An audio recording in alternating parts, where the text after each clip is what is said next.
Mommy, why is that lady so fat?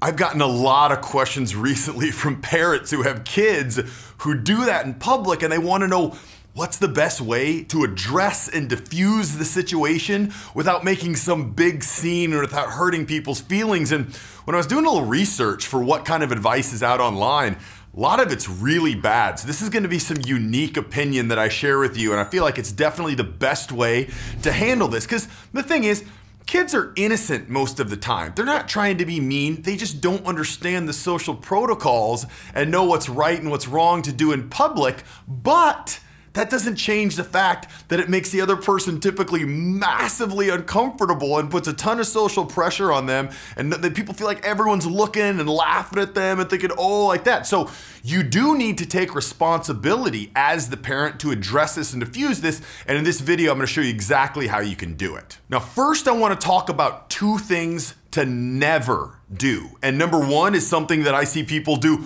all the time, and that's don't make your child apologize. Don't say, Tommy, apologize to that woman, because he doesn't know why. So that sounds like you're just making a scatterbrained emotional reaction because this person, it amplifies the emotion within the situation. So never make your child apologize. I'll tell you in a second what to do instead.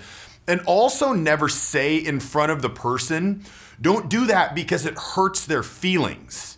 Because that makes them assume, that assumes in that statement that you made that they're a victim and they feel bad, and it actually amplifies the bad emotions when you say that, because the other person, maybe in their mind, they're thinking, oh, I know I'm overweight, kids say this from time to time, but then when you say, that hurts people's feelings, that's gonna make them feel even worse because you're assuming the worst and that they're just totally broken down by it. Or as I'm gonna tell you in a minute, when you assume it's no big deal at all, it's gonna help them, the person that kind of got made fun of, I guess you would say, not make a big deal out of it, even if they are very sad or worked up about it.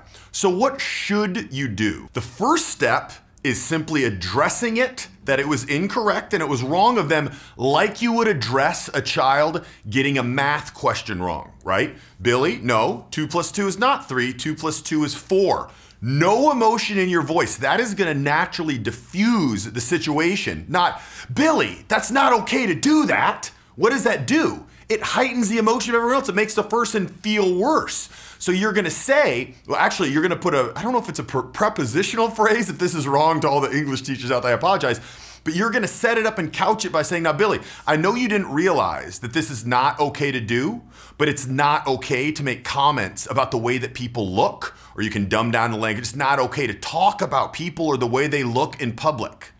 Simple as that. You can apologize as the adult before or after that statement. So the way it may look in real time is, oh, ma'am, I apologize, Billy. I know that you weren't aware that this is how things work, but it's not okay to make comments about the way people look in public. Right on to something else. It's no big, it's not, Billy, you can't talk about people like that, because how's that gonna make the other person feel? All of a sudden it's some big scene when you can diffuse it just like a math problem is wrong. Because social skills, as much as people like to believe that social skills, you're just born with it, they're taught just like math, just like algebra. Until Billy is taught that you can't talk to people, especially negatively about their looks in public, he doesn't know that. He's not born knowing that. So you should get no more angry with him for not knowing that as he wouldn't know advanced algebra until he's taught that. So really, it comes down, if you're gonna place blame, it's the parent's fault. Because the parent should have taught him beforehand. I don't know when the right age is to do that, but say, hey, Billy, when you're out in public, you know, we've talked about different things with parents.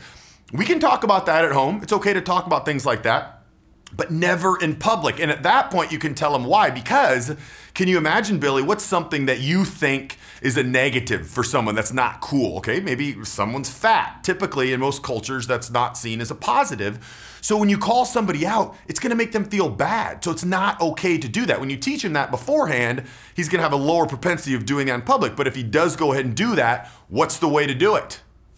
Diffuse it logically like a math problem is wrong. Set it up in kind words. Billy, I know you didn't know this. Now, Billy, you should have known this. Billy, I know you didn't know this. We haven't talked about this before.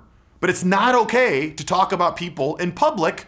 Ma'am, I apologize. Right on to something else. Not, Billy, apologize. You can't talk to people. Isn't that what you mostly see when you see parents out? It's an interesting way, but it's natural because people want to show that they got worked up because they do feel bad for the person. They feel really bad that their kid said that. So they're kind of stepping up. They feel like that's the right thing to do when in actuality, it's the wrong thing to do. Now, what if someone called you fat or dumb or useless? Maybe it was just a friend, or maybe at the workplace, your boss is just kind of constantly belittling you.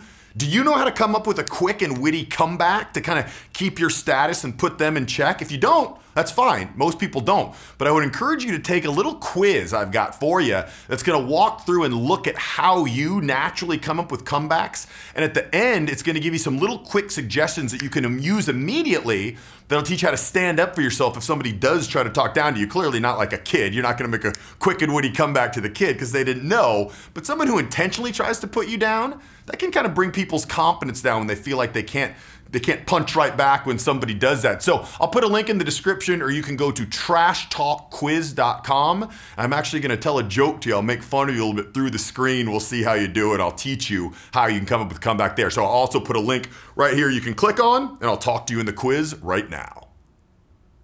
Or if you want to see 3 easy ways that you can stop someone when they're constantly trying to talk over you, I'll put that video right here and you can click there to watch it now.